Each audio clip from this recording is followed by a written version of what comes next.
A sharp voice shattered the air. "What have you done to my car?" Mark turned to see a woman stepping out of the driver's side. She was in her early 40s, impeccably dressed in a tailored blazer and heels that clicked angrily against the pavement. Her blonde hair was pulled into a tight bun, and her piercing eyes locked onto the scratch as if it were a personal affront. I'm sorry," Mark stammered, stepping back from the cart. "It was an accident. I didn't mean to." The old street vendor scratched her luxury car, but what happened next left everyone speechless. The sun hung low over the bustling city, casting long shadows on the crowded streets. Vendors lined the sidewalks, their carts filled with fruits, trinkets, and snacks for the passers-by. Among them was Mark, a man in his early 60s, his weathered face marked by years of hard work under the sun. He carefully pushed his old wooden cart, loaded with freshly roasted chestnuts, through the crowded street toward his usual spot near the busy intersection. As Mark maneuvered his cart, a sleek red luxury car pulled into a parking spot nearby. Its glossy surface gleamed under the fading sunlight, drawing envious glances from pedestrians. Mark glanced at it briefly, admiring its grandeur, before focusing back on his cart. As he turned the corner, the uneven pavement caused the cart to wobble. He tried to steady it, but it veered slightly and scraped against the side of the car, leaving a long, visible scratch on its flawless finish. Mark froze, his hands gripping the cart tightly, dread washing over him. A sharp voice shattered the air. "Ah! What have you done to my car?" Mark turned to see a woman stepping out of the driver's side. She was in her early 40s, impeccably dressed in a tailored blazer and heels that clicked angrily against the pavement. Her blonde hair was pulled into a tight bun, and her piercing eyes locked onto the scratch as if it were a personal affront. I'm sorry," Mark stammered, stepping back from the cart. "It was an accident. I didn't mean to—" "Do you have any idea how much this car costs?" she interrupted, her voice rising with every word. "This isn't some old piece of junk you can just scratch and walk away from."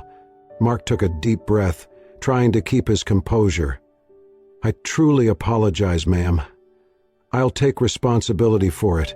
Please, let me—" "Responsibility?" she scoffed, crossing her arms. "What can someone like you possibly do? Sell a few chestnuts to pay for the damage?" Her words stung, but Mark stood firm. "I may not have much, but I believe in doing what's right. I'll find a way to make it right." Anna laughed coldly, her tone dripping with disdain. "You? Make it right? Let me guess, you don't even have insurance, do you? Of course not. People like you think you can get away with anything because no one takes you seriously." A small crowd began to gather, drawn by the commotion. Mark felt the weight of their stares, the humiliation pressing down on him like a heavy burden. Despite this, he held his ground. "I'm not trying to get away with anything," he said quietly. "I'll call someone who can help me handle this." Anna rolled her eyes, tapping her foot impatiently. "Call whoever you want, but I'll warn you now, if you think you can sweet-talk your way out of this, think again. You're going to pay for this." Mark pulled out his battered flip phone, his fingers trembling slightly as he dialed a number. The phone rang twice before a calm, familiar voice answered on the other end. "David," Mark said, his voice steady despite the tension in the air. "Can you come to the corner of 5th and Main? There's been an accident, and I need your help." Anna watched with a smirk as Mark hung up. "Let me guess, you called some friend who works in a repair shop, or maybe a lawyer from one of those cheap billboards." Mark didn't respond, his expression remaining composed.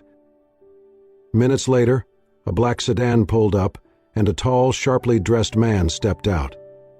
He looked to be in his mid-30s, exuding an air of confidence that immediately commanded attention. His dark suit fit him perfectly, and his polished shoes clicked against the pavement as he approached. "Dad," the man said, his tone filled with concern, "are you okay?" Anna's smirk faded as she looked between Mark and the newcomer, confusion flashing across her face. "Dad?" she repeated, incredulously. "Yes, my father," the man replied, his voice calm but firm. He turned to Mark, placing a reassuring hand on his shoulder. "What happened?" Mark gestured to the car. "I accidentally scratched her car while moving my cart. I called you because I didn't want any trouble." David nodded, then turned his attention to Anna. "I understand you're upset about the damage to your car, but I think we can resolve this without hostility." Anna blinked, momentarily at a loss for words. "And who exactly are you?" David's sharp gaze met hers. "I'm David Markson, chairman of Markson Enterprises." The crowd murmured in surprise, and Anna's face paled. She recognized the name instantly. Markson Enterprises was one of the most influential corporations in the country. David's expression remained neutral as he continued. "Now, let's discuss this matter professionally." Anna opened her mouth to respond but found herself unable to speak. The tables had turned, and for the first time, she felt the sting of judgment, not from wealth or status, but from the quiet dignity of the man she had so cruelly underestimated. The air around the scene was tense as the crowd murmured in hushed tones. Mark put his phone back into his pocket, standing silently beside his cart. The weight of Anna's glare bore down on him, but he remained calm. A sleek black sedan pulled up minutes later, blending seamlessly with the bustling city traffic. Out stepped a tall man in his mid-30s, wearing a tailored but understated suit. His presence was commanding, yet his expression was composed and warm as he walked toward Mark. "Dad, are you okay?" the man asked, his deep voice tinged with concern. "I'm fine, David," Mark replied, relief watching over him. "I just need a little help sorting this out." David turned his attention to the sleek luxury car parked a few feet away. He noted the scratch running along its side, glancing at Anna, who stood with her arms crossed and a disdainful look on her face. "Is this the owner?" David asked, gesturing toward Anna. "Yes," Mark said. "I accidentally scratched her car while moving my cart. It was my fault, and I've apologized, but an apology doesn't fix this, does it?" Anna interjected, her sharp voice cutting through the air. She looked David up and down, her lips curling into a faint smirk. "So, you're the reinforcement? What, are you here to offer some pocket change to cover the damage?" David ignored her tone, his gaze steady. "I'm here to ensure that my father is treated fairly while we resolve this matter," Anna scoffed, taking a step closer to him. "Fairly? Your father damaged my car, and I have every right to demand compensation. Do you even know how much this car costs?" David tilted his head slightly, his tone measured. "I imagine it's worth quite a bit, but that doesn't excuse rudeness or lack of respect." "Respect?" Anna's voice rose, drawing more attention from the onlookers. "Let me tell you something, Mr. whatever your name is. Your father is a street vendor. He scratched a car that's worth more than he'll make in a lifetime, and now you show up dressed like this, trying to act like you're some kind of negotiator." David's face remained calm, though his jaw tightened ever so slightly. "Miss Harper, I'm not here to negotiate. I'm here to ensure we find a solution that works for everyone." Anna narrowed her eyes. "Works for everyone? The only thing that works is your father paying for the damage he caused, and judging by the looks of him, and you, I doubt that's going to happen anytime soon." David took a step back, folding his arms across his chest. "Miss Harper, let's focus on the issue at hand. The scratch on your car is unfortunate, but accidents happen. My father has already apologized, and we're more than willing to cover the cost of the repair." Anna raised an eyebrow, her skepticism evident. "Oh, really? And how exactly do you plan to cover it? Do you even know how much this repair will cost?" This isn't just some dent on a cheap car. This is a custom paint job on a luxury vehicle. Do you have any idea what you're talking about?" David nodded slowly, his tone steady. "I'm well aware of how expensive such repairs can be, but rather than escalating the situation, I'd suggest we get an estimate from a reputable shop and go from there." Anna laughed humorlessly. "An estimate? You're acting like you have any say in this. This isn't a negotiation. I want compensation, now, or I'm calling the police." Mark, who had been standing quietly to the side, finally spoke up. "Ma'am, please. My son is only trying to help. We'll take care of it, I promise." Anna shot him a glare. "And how exactly are you going to take care of it? Selling more chestnuts? Let's be real here." The tension in the air was palpable. The crowd had grown larger, and murmurs of disapproval toward Anna's attitude began to ripple through the bystanders. David, sensing the growing unease, took a calming breath and addressed Anna again. "Miss Harper," he said, his tone unwavering, "I understand your frustration. No one likes having their property damaged. But the way you're treating my father is unacceptable. He's a hard-working man who made an honest mistake, and he's doing his best to make amends. Let's not turn this into something it doesn't need to be." Anna's expression hardened. "Unacceptable? Let me make something very clear. Your father damaged my car, and now you're standing here lecturing me about what's unacceptable? The only unacceptable thing here is your refusal to take responsibility." David's eyes met hers, his calm demeanor never faltering. "We're taking responsibility. What I'm asking for is respect and civility as we resolve this." Anna crossed her arms tightly, her voice dripping with sarcasm. "Oh, respect and civility. How noble. You must think you're quite the hero, don't you?" David didn't respond to the jab. Instead, he took a step forward, his gaze steady. "Miss Harper, my father and I are prepared to handle this in a professional manner.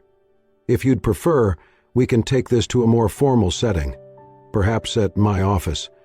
Anna laughed sharply. "Your office? And where exactly would that be? A street corner? A back alley?" David's lips curved into a small, enigmatic smile. "I think you'll find it's a bit more formal than that. I'll give you the address." The crowd, sensing a shift in the dynamic, fell silent. Anna hesitated for the first time, her confidence wavering as she tried to decipher David's calm assurance. "Fine," she said finally, her voice laced with irritation. "But I warn you, if this is some kind of joke, you'll regret wasting my time." David nodded. "I assure you, Miss Harper, this is no joke. We'll see you at my office." As Anna stormed back into her car, David turned to his father and placed a reassuring hand on his shoulder. "Don't worry, Dad. We'll handle this." Mark looked up at his son, his eyes filled with a mixture of pride and gratitude. "Thank you. David, I don't know what I'd do without you." David smiled. "You've done more for me than I could ever repay. It's my turn to take care of you." With that, the two walked toward David's car, leaving the murmuring crowd and a fuming Anna behind. The next morning, Anna arrived at the address David had provided, her sleek luxury car pulling into the circular driveway of an imposing skyscraper. The name Markson Enterprises was emblazoned in bold silver letters above the building's glass entrance. Anna froze, gripping the steering wheel tightly. "Markson Enterprises?" she muttered to herself, a flicker of recognition crossing her face. She quickly shook off her unease, reminding herself of the purpose of her visit. It doesn't matter who he works for, he still needs to pay for the damage. Adjusting her blazer, she stepped out of her car, heels clicking confidently against the polished marble steps as she entered the lobby. Inside, the atmosphere was a stark contrast to the chaos of the previous day. The pristine reception area was bathed in natural light, streaming through floor-to-ceiling windows. Employees in sharp suits moved purposefully, their conversations hushed but focused. Anna approached the front desk, where a receptionist greeted her warmly. "Good morning, Miss Harper," the receptionist said. "Mr. Markson is expecting you. Please take the elevator to the 42nd floor." Anna blinked, momentarily thrown off. Mr. Markson?" she repeated. "Yes, Mr. David Markson, our chairman," the receptionist replied with a polite smile. Her heart skipped a beat as she entered the elevator, her confidence beginning to waver. Could David be the David Markson? The man behind one of the most influential corporations in the country? "No," she muttered under her breath, trying to dismiss the thought. It can't be. When the elevator doors opened, Anna stepped into an expansive office suite. The floor-to-ceiling windows offered a breathtaking view of the city skyline, and the air was thick with quiet authority. David stood near a large oak desk, reviewing a stack of documents. "Miss Harper," he said, looking up with a calm smile. "Thank you for coming." Anna hesitated before stepping forward, her mind racing. The realization hit her like a freight train. David wasn't just someone who worked for Markson Enterprises. He was the chairman. "You're the David Markson?" she asked, her voice faltering. "Yes," he replied simply, gesturing for her to sit. Anna remained standing, her composure cracking. "Why didn't you tell me yesterday?" David shrugged lightly. "You didn't ask, and frankly, I didn't see how my position was relevant to resolving the issue with your car." Her face flushed with embarrassment, but she quickly masked it with indignation. "So, what now? Are you going to use your power to avoid paying for the damage?" David's expression hardened slightly, his calm demeanor unshaken. On the contrary, Miss Harper. I called you here to ensure we resolve this matter fairly. Please, sit." Reluctantly, Anna sat in the chair opposite his desk, crossing her arms defensively. David opened a folder on his desk and slid a document toward her. "Before we proceed, I think it's important for you to understand a few things." Anna picked up the document, her brows furrowing as she scanned the contents. It was a financial report from nearly a decade ago. Her family's company, Harper Enterprises, had narrowly avoided bankruptcy. This was during the financial crisis, David explained. Your family's business was on the brink of collapse. Do you remember what saved it? Anna frowned, her defenses slipping. A last-minute investment. A small firm agreed to back us when no one else would. David nodded. That firm was owned by my father, Mark. He believed in your family's potential when no one else did. Anna's mouth fell open, her mind racing. Your father, yes, David said, his voice steady. The man you berated yesterday, the man you called insignificant and incapable, he's the reason your family's business survived. Without his support, Harper Enterprises wouldn't exist today. The weight of David's words settled over Anna like a lead blanket. Memories of her family's struggle resurfaced, along with the gratitude her parents had expressed for the mysterious benefactor who had saved them. I didn't know, Anna stammered, her voice barely above a whisper. David's expression softened slightly. I understand that. But your actions yesterday were unacceptable, regardless of what you did or didn't know. Anna looked down at her hands, guilt creeping into her features. I was angry. I let my emotions get the better of me. Much is clear, David replied. But anger doesn't excuse cruelty. My father has spent his life helping others, often at great personal cost.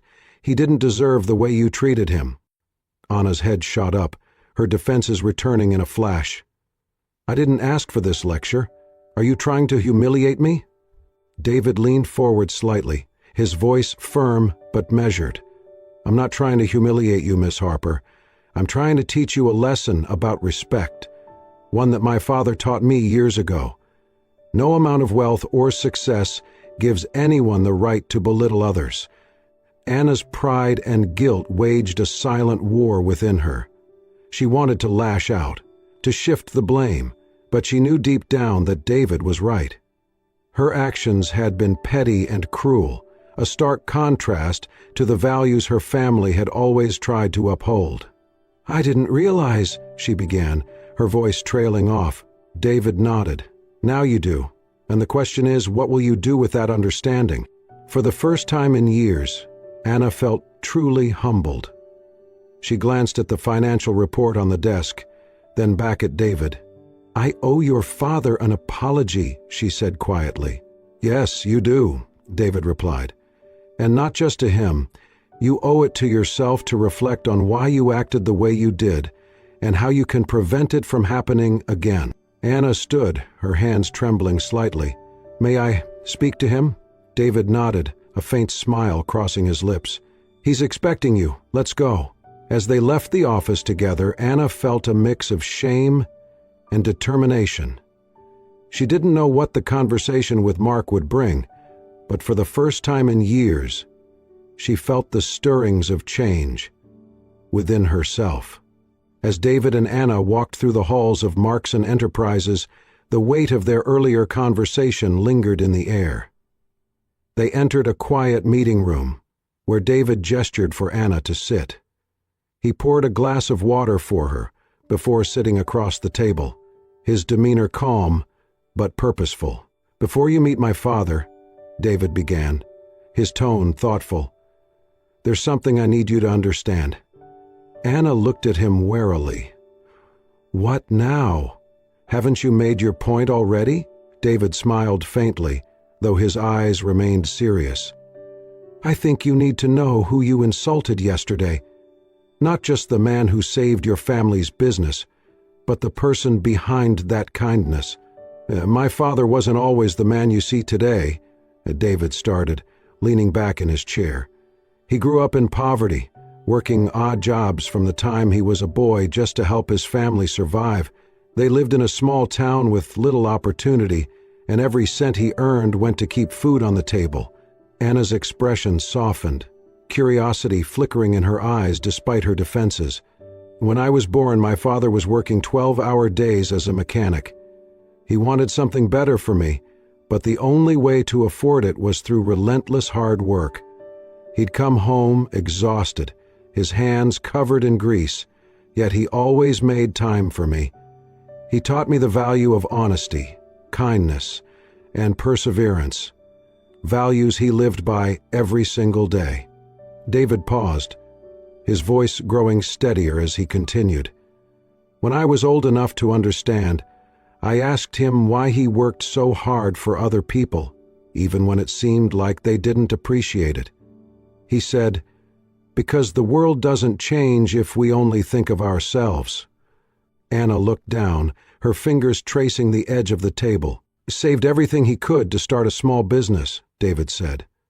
"That business grew into what Marks & Enterprises is today. But even as the company flourished, he never forgot where he came from. That's why he still pushes a cart and sells chestnuts. He says it keeps him grounded and reminds him of the people he's working to help." "Yes, it does," Harvey said, his memory of Farmer Benefactor already clear in his mind. The black face was a little red, though his eyes shone brightly. David leaned forward, his gaze steady. "Now, here's the situation. My father was willing to let this incident go. He doesn't hold grudges, and he believes in forgiveness. But I can't let your behavior slide without consequences." Anna straightened in her chair, her defenses rising again. "Consequences? Are you trying to punish me for a scratch on a car?" David shook his head. "This isn't about the car, Anna. It's about the way you treated my father. You publicly humiliated him, assuming he was beneath you simply because of his job and appearance. That behavior cannot go unchecked, especially not in this company." "What do you want from me?" Anna asked, her voice tinged with frustration. David's expression grew serious. "I want you to publicly apologize to my father, in front of the entire company." Anna's jaw dropped. "What? You can't be serious." I am, David replied firmly. My father has spent his life showing kindness and respect to others, even when he didn't receive it in return. You owe him the same courtesy. If you do this, we'll consider the matter resolved. If not, he let the sentence hang in the air, the implications clear. Anna narrowed her eyes. You're trying to humiliate me. This isn't about justice, it's about revenge. David shook his head. If I wanted revenge, I wouldn't have given you a choice. This is about accountability.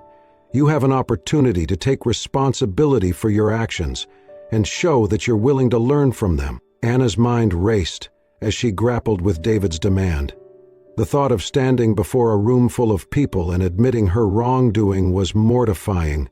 Her pride screamed at her to refuse, to walk away and let her lawyers handle the fallout. But a quieter voice whispered something else. She thought of her family's business and how close they had come to losing everything. If Mark hadn't taken a chance on them, her life would be unrecognizable today. Taking a deep breath, she looked at David, her expression a mix of defiance and vulnerability. What happens if I refuse? David's gaze didn't waver. Then we'll pursue this matter legally. But I think we both know that an apology is the right thing to do, not just for my father, but for yourself.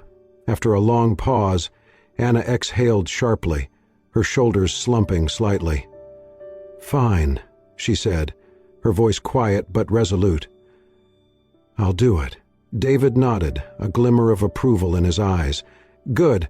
My father will be here shortly. I suggest you prepare yourself. As Anna sat alone in the meeting room, waiting for the man she had wronged, she felt the weight of her choice settle over her. For the first time in years, she was about to confront not only her actions, but the person she had become. The following afternoon, Marks and Enterprises hosted a team meeting in their grand conference hall.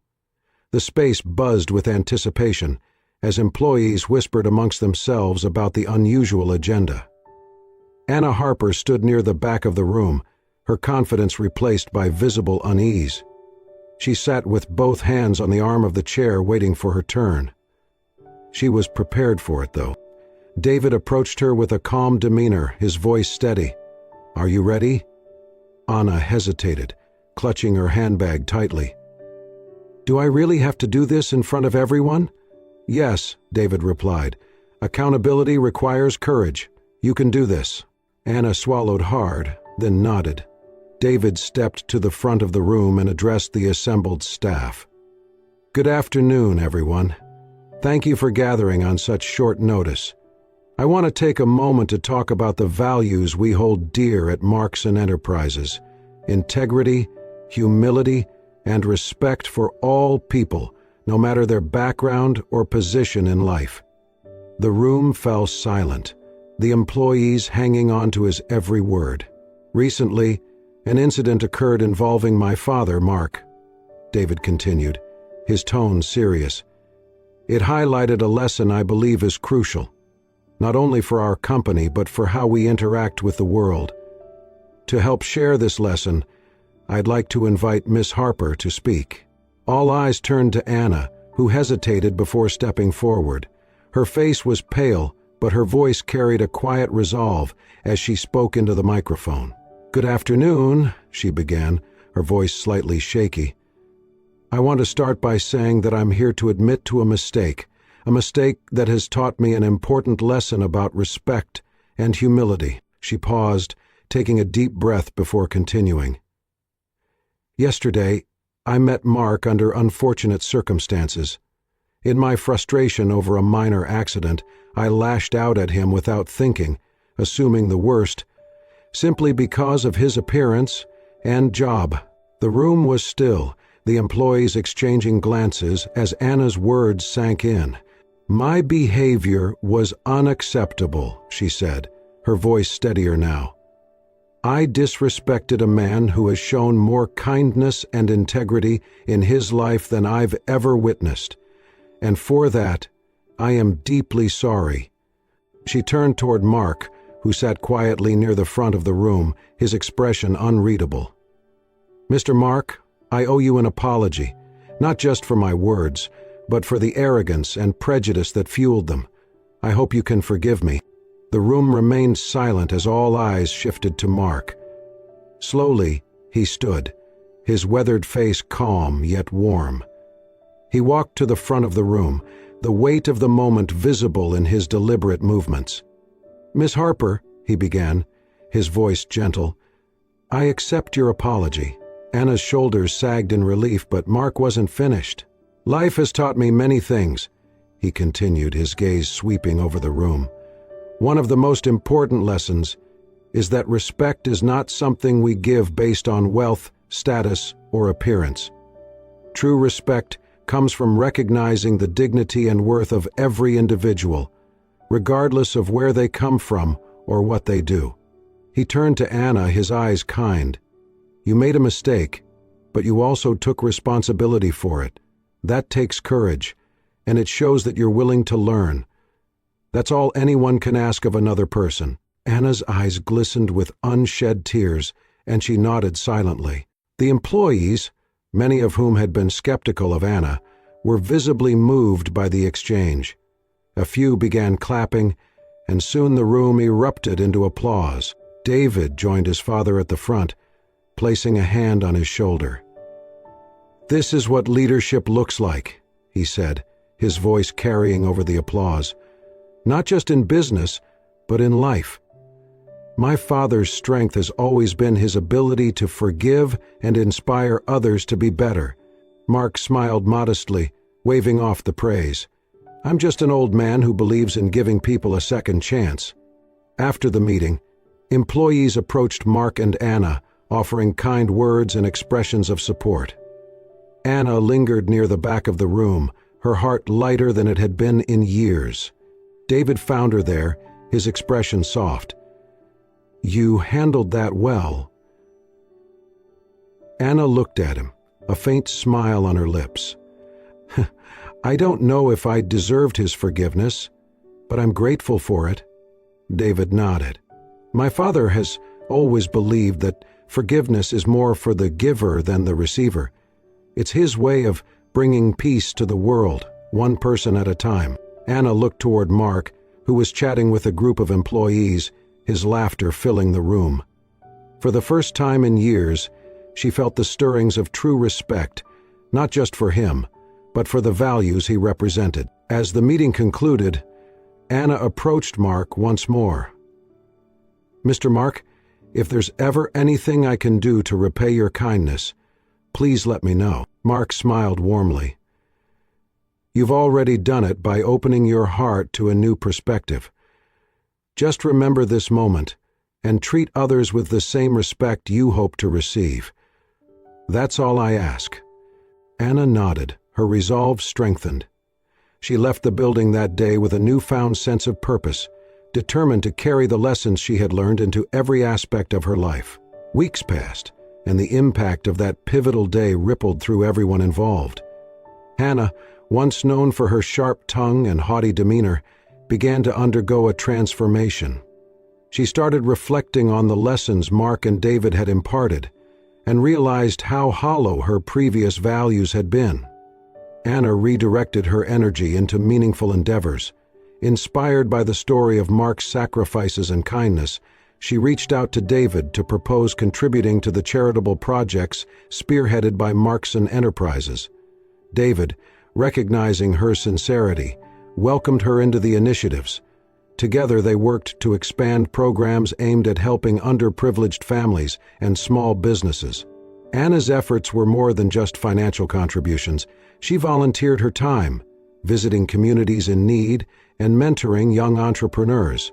Slowly but surely, her reputation shifted from that of a cold, distant woman to a compassionate and active member of society.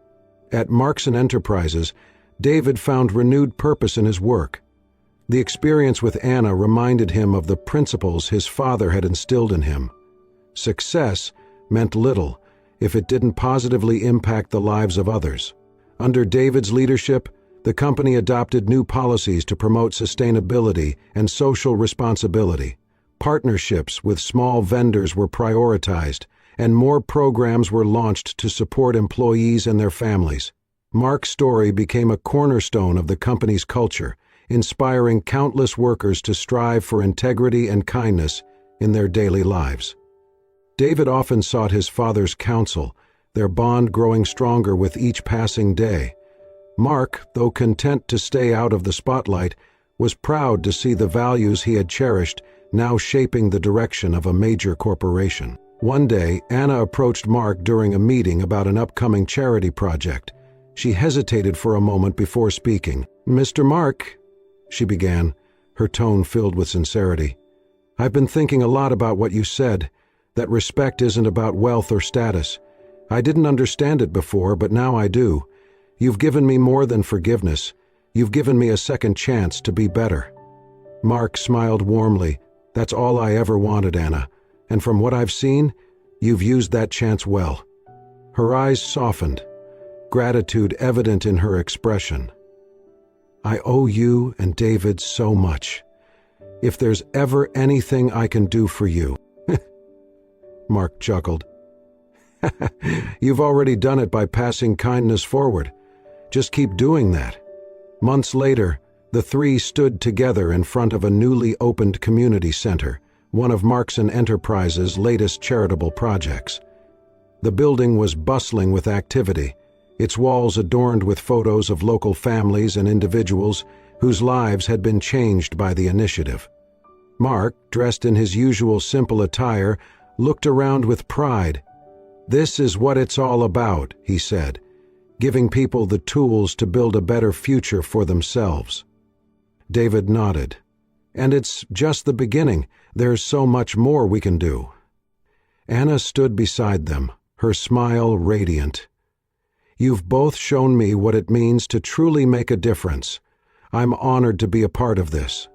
As the sun began to set, casting a golden glow over the center, Mark reflected on how far they had all come.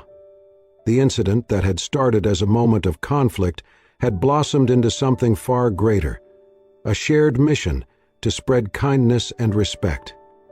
"Life has a funny way of teaching us what we need to know," Mark said quietly. David glanced at him, a small smile playing on his lips. "And the most important lessons come from the people we least expect." Anna, standing on Mark's other side, nodded in agreement. "I'll never forget what I've learned from both of you. It's changed my life in ways I never thought possible." The three of them posed for a photo with the staff and families at the center, their smiles genuine and full of hope.